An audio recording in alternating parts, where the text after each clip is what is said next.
سلام رفقا، امروز میخوایم یه فیلم به نام Do Not Reply رو بهتون معرفی کنیم. هشدار اسپویل رو هم بدیم و بریم توی کارش. فیلم با چلسی، یه دختر جوون و درونگرا شروع میشه که به بهترین دوستش میا پیام میده.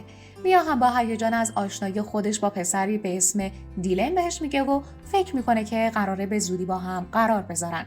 بعد چلسی به زور با خواهر معروفش کریستینا به مدرسه میره. قبل از رفتن کریستینا متوجه میشه که چلسی یه پیامی از یه ناشناس براش اومده که احتمالاً پسره، اما چلسی نمیدونه که اون پیام از طرف کیه. چلسی میا رو میبینه و اون بهش میگه که برای فیلم دیدن میرن خونه یه دیلن تا اون بتونه با دیلن وقت بگذرونه. اما دیلن هم دوست خودش ست رو دعوت کرده تا چلسی رو ببینه. موقع فیلم دیدن ست خیلی جذب چلسی میشه و حتی اونو به شدت میبوسه. چلسی از این وضعیت ناراحت میشه و از اونجا میره. روز بعد میا از چلسی میپرسه که دیشب چی شده بود. چلسی اعتراف میکنه که اصلا احساس راحتی نمیکرد، اما ظاهراً میا بهش توجه نمیکنه چون در حال بغل کردن دیلن بود. چلسی یه پیام دیگه ای از شماره ناشناس براش میاد. اون جواب پیام رو میده و اونا شروع به چت کردن میکنن، اما حراست مدرسه گوشی اون رو میگیره. مادر چلسی میاد اون از مدرسه میبره و اجازه نمیده که چلسی تا یه ماه از گوشیش استفاده کنه. میا که میخواد یه دوست خوب باشه به خونه چلسی میره و تلفن خودش رو بهش قرض میده. چلسی تشکر میکنه اما بهش میگه از اینکه همش درگیر دیلن هست خوشش نمیاد. چلسی چت‌های خودش رو بالا میاره و به پیامک زدن به شماره ناشناس ادامه میده. اون طرف ازش میپرسه که آیا اونم توی مدرسه تشویق کننده هستش یا نه، که چلسی میگه آره. بعد ازش میخواد که عکس بفرسته براش. چلسی وقتی میبینه کریستینا توی خونه نیست میره اتاقش و لباسش رو قرض میگیره و باهاش عکس میگیره و براش میفرسته. بعد پسره میخواد که باهاش تماس تصویری بگیره، اما دوربین پسره تاره و میگه که گوشیش خرابه. بعد از 3 هفته چلسی موافقت میکنه که پسری به نام براد رو ملاقات کنه. اونا موافقت میکنن که با اتوبوس به مهمونی هالووین برن. چلسی از پشت گوشی میشنوه که یکی داره براد رو صدا میزنه و براد میگه که خواهرش سادی داره صداش میزنه. روز هالووین میرسه و چلسی میگه که میخواد توی خونه بمونه و به بچه‌ها شیرینی بده. وقتی خواهر و مادرش از خونه میرن بیرون، چلسی هم میره به مهمونی و براد رو میبینه که صورتش رو با یه کلاه پوشونده. چلسی نمیتونه درست قیافش رو ببینه. براد بهش یه نوشیدنی الکلی میده و اونا همینجوری مینوشن تا وقتی که چلسی مست میشه.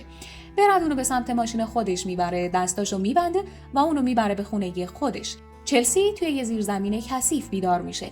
براد بعضی اوقات بهش آب و غذا میده و بهش میگه که اسم اون سادی هست نه چلسی. اگه به حرفاش گوش نکنه اون رو شکنجه میکنه. بعد یه مدت چلسی سعی میکنه چیزی که براد میخواد رو انجام بده. بعد چلسی لباس تشویق کننده ها رو میپوشه و خودش رو سادی معرفی میکنه، اما خودش رو داخل یه خونه‌ای که کلاً همه جاش قفل شده میبینه. یه سادی دیگه که اسم اصلیش میگان هستش بهش میگه که واسه خودش دردسر درست نکنه و رد پاهاشو بپوشونه. بعد اون چلسی رو به یه دختر دیگه معرفی میکنه که لباس تشویق کننده پوشیده و موهاش بلونده و اسم اصلی اون هدره، اما اونم از اسم مستعار سادی استفاده میکنه. اون به تمیز کردن بدن و لباس چلسی کمک میکنه و از اون میخواد که موهاشم بلوند کنه و برای شام آماده شه. وقتی که چلسی داره دندوناشو مسواک میزنه یه صدایی میشنوه و میفهمه که یه دختر از تختش افتاده. رون پاش خیلی بدجور زخمی شده و وقتی چلسی میخواد بهش کمک کنه اون دختر بهش میگه که از اونجا بره. و تو همین حال براد داره با واقعیت مجازی بازی میکنه. بعد یه سری حرکات با چاقو تمرین میکنه و برای شام میره پایین. اون موقع پایین رفتن یهو توهم میزنه که یه دختری کنار آینه هست و داره اذیتش میکنه. میره آشپزخونه و متوجه میشه که هدر کیک درست کرده و اونو اذیت میکنه. بعد هدر به دستشویی میره و چلسی رو میبینه. هدر راجع به کبودی‌هاش میگه که جای نگرانی نیست. چلسی و هدر و میگان یه زمانی رو برای بیرون خودشون دارن، یعنی یه فرصتی که برای چند دقیقه دنیای بیرون رو از طریق دستگاه براد احساس کنن. هدر موقع شام به چلسی میگه که یه ذره از غذای خودش رو برای دختر زخمی بذاره. چلسی متوجه میشه که براد اون دختر رو زخمی کرده چون اون میخواست فرار کنه. موقع شام چلسی که دلش برای خانواده‌اش تنگ شده گریه میکنه. بعد براد در مورد اینکه چجوری خانواده چلسی دنبالش بودن صحبت میکنه. با این حال نمیذاره که چلسی در مورد خانواده‌اش صحبت کنه چون براد و دخترای دیگه الان خانواده اون هستن. اون متوجه میشه که هدر قراره خونه رو ترک کنه چون 3 ساله که دختر خوبی بوده. هدر قبل از اینکه آزاد بشه باید آخرین اجرای خودش رو کنار براد انجام بده. چلسی به اتاق دختر مجروح میره تا بهش غذا بده. متوجه میشه اسم دختر تینا هستش و اسم اونو قبلا توی اخبار افراد گم شده دیده. بعد براد از هدر میخواد که یه رقص تشویق کننده رو توی زیرزمین اجرا کنه و با دستگاه خودش ازش فیلم میگیره.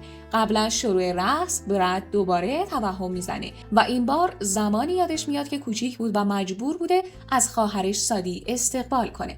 سادی توی خانواده محبت بیشتری میدید و همین باعث شد که براد از اون متنفر باشه. اون یه چاقویی رو میگیره و به هدر حمله میکنه و تا زمانی که هدر بمیره اونو با چاقو میزنه. اون حاضر بارها و بارها مرگ سادی رو تماشا کنه. معلوم میشه که اون دخترای تشویق کننده رو میدزده و اونا رو شکنجه میکنه چون دوست داره خشم خودش به خواهرش رو روی این دخترها خالی کنه. مگان از طریق سوراخی که روی دیوار اتاق خوابش پشت میزش هستش با چلسی ارتباط داره. مگان اونقدر مغزش شستشو داده شده که فکر میکنه که براد اونو دوست داره و فکر میکنه که چلسی رقیب اونه و اینکه تینا به رابطه نزدیک مگان و براد حسودی میکنه. برای همین میخواد فرار کنه. چلسی نمیفهمه که چرا انتخاب شدن توسط براد چیز خوبیه. برای همین سعی میکنه که موقع شام براد رو عصبانی کنه. با این حال براد حتی مگانو به خاطر لبخند زدن سرزنش میکنه. چلسی دوباره به اتاق تینا میره. تینا توضیح میده که چون باردار بوده سعی کرد فرار کنه. بعد از اینکه براد اونو شکنجه داد تینا هم بچه‌ش سخت شد و حالا به این وضع افتاده. اون میخواد یه عالمه مسکن براد رو بخوره و از این وضع خلاص شه. اون از چلسی میخواد که توی پیدا کردن مسکن‌ها بهش کمک کنه و در عوض هر چی که از براد میدونه رو بهش میگه.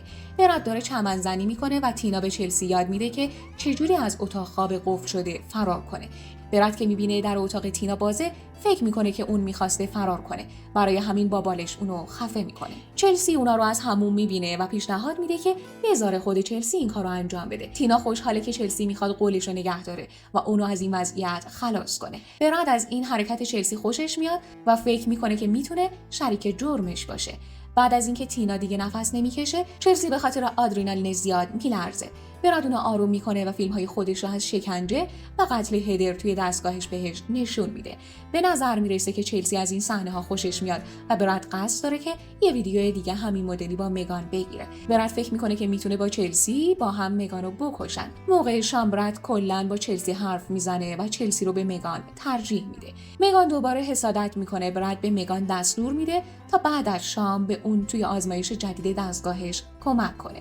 توی اتاق خواب چلسی به مگان هشدار میده که براد میخواد اونو بکشه. حتی جسد تینا رو بهش نشون میده تا بهش ثابت کنه که براد میتونه هر کسی رو بکشه. مگان باور نمیکنه و میره به براد میگه. براد هم عصبانی میشه. هر دو دختر رو توی اتاقشون زندانی میکنه اما چلسی تسلیم نمیشه. اون از اتاق فرار میکنه و مگانو آزاد میکنه و میبرتش به اتاق براد و با دستگاه اتفاقاتی که برای هدر افتاده رو بهش نشون میده. براد اونا رو میگیره. مگانو توی اتاقش زندانی میکنه و چلسی رو میبره زیر زمین. اون میخواد چلسی رو شکنجه کنه اما چلسی مقاومت میکنه. مگان از اتاق فرار میکنه و قبل از رفتن به زیر زمین برای کمک به چلسی چاقو میگیره. اونا براد رو کتک میزنن و از پشت بهش چاقو میزنن. کلیداشو میگیرن و به طبقه بالا میرن. اما براد از زمین میاد بیرون و دنبال دخترا میره. چلسی در نهایت با کلاه میکوبه تو سر براد و اونو شکنجه میده. چلسی و مگان از خونه میان بیرون و از آبرا کمک میخوان. چلسی با خانواده تماس میگیره تا بهشون اطلاع بده که الان حالش خوبه. اون دوست نداره که در مورد این قضیه با روانشناسش صحبت کنه. براد توی زندان دچار توهم میشه و سادی رو میبینه که با چاقو به دنبالش میاد.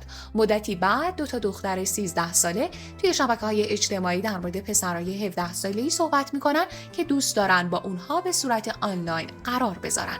بعد اونا سن خودشون رو به 16 تغییر میدن تا بتونن با اون پسرا چت کنن. مدل چت مثل همون چتی هست که براد برای چلسی فرستاده بود و این نشون میده که خیلی از شکارچی‌های آنلاین هنوز در کمین دخترها هستن. برای دیدن فیلم‌های کامل وارد کانال تلگراممون بشید و از فیلم‌های دیگه کانال هم لذت ببرید. لطفاً لایک و سابسکرایب کنید. دفعه بعد با یه فیلم جذاب دیگه میبینمتون.